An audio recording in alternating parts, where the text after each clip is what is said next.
আমরা দেশে ১ লক্ষ স্বাস্থ্যকর্মী নিয়োগ করার পরিকল্পনা গ্রহণ করেছি। এখানে আপনারা যারা আছেন সিলেটের মানুষ, বিশেষ করে অনেকেরই, প্রায় বহু মানুষেরই লন্ডন সফর করার সুযোগ হয়েছে। যারা যারা লন্ডনে গেছেন আপনারা সকলেই জানেন NHS নামে একটি প্রকল্প আছে, বা NHS নামে একটি ওখানে সংগঠন আছে, যাদের দায়িত্ব হচ্ছে সেই দেশের সকল মানুষের, যারা সেই দেশের বৈধ নাগরিক, তাদের সকলের চিকিৎসা ব্যবস্থা তারা লুক আফটার করে, যারা দেখভাল করে। এবং ব্রিটেনের মতন দেশেও কিন্তু NHS নিয়ে এখন তারা বেশ প্রেসারে আছে। এটি একটি ব্যয়বহুল বিষয়। সেই দেশের আইন অনুযায়ী সেই দেশের নাগরিক বা বৈধভাবে যারা বসবাস করে তাদের যে কোনো ধরনের অসুস্থতা সুস্থ করার দায়িত্ব হচ্ছে সরকারের। সেই জন্য খুব স্বাভাবিকভাবেই যেহেতু এটি সরকারের দায়িত্ব, সরকারের উপরে একটি চাপ থাকে, অর্থনৈতিক একটি বিষয় থাকে এখানে বিষয়। আমরাও চাই আমরা আমাদের দেশের নাগরিকদেরকে সুস্থ রাখতে, তাদের কাছে স্বাস্থ্যসেবা পৌঁছে দিতে। কিন্তু যেটি এখন ইউরোপে প্রত্যেকটি দেশই দেখছে, যে দেশগুলো উন্নত তারা দেখছে যে স্বাস্থ্য সেবাটা, একজন মানুষ যখন অসুস্থ হয় তাকে চিকিৎসা দেওয়া, ডাক্তার, নার্স, হসপিটালের বেড, ওষুধপত্র সব কিছু বেশ ব্যয়বহুল।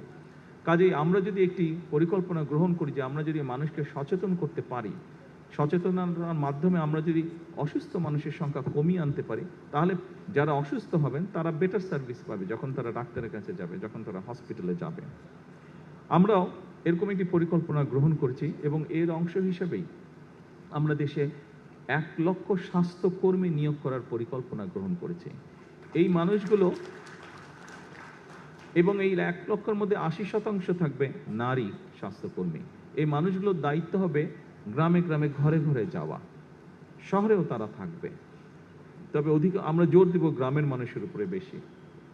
তারা যাবে, তারা মানুষগুলোকে, বিশেষ করে পরিবারের নারী যারা আছেন, যারা সংসার দেখাশোনা করেন, দায়িত্ব যাদের, তাদেরকে গিয়ে তারা অ্যাওয়্যার করবে, সচেতন করবে যে কোন খাবারটি খেলে ডায়াবেটিস হবে না, কোন খাবারটি খেলে কার্ডিয়াক হবে না, বা লাইফস্টাইল কি হলে তার হার্টের সমস্যা হবে না, কোন খাবারটি খেলে কিডনির রোগ হবে বা কিডনির রোগ হবে না। এই বিষয়গুলি সম্পর্কে তাদেরকে সচেতন করবে, হাইজিন সম্পর্কে তাদের সচেতন করবে। অর্থাৎ আমরা চাচ্ছি যে ইনশাল্লাহ ধীরে ধীরে আমরা সামগ্রিকভাবে পুরো দেশে যত বেশি সংখ্যক মানুষকে সুস্থ রাখা আমাদের লক্ষ্য।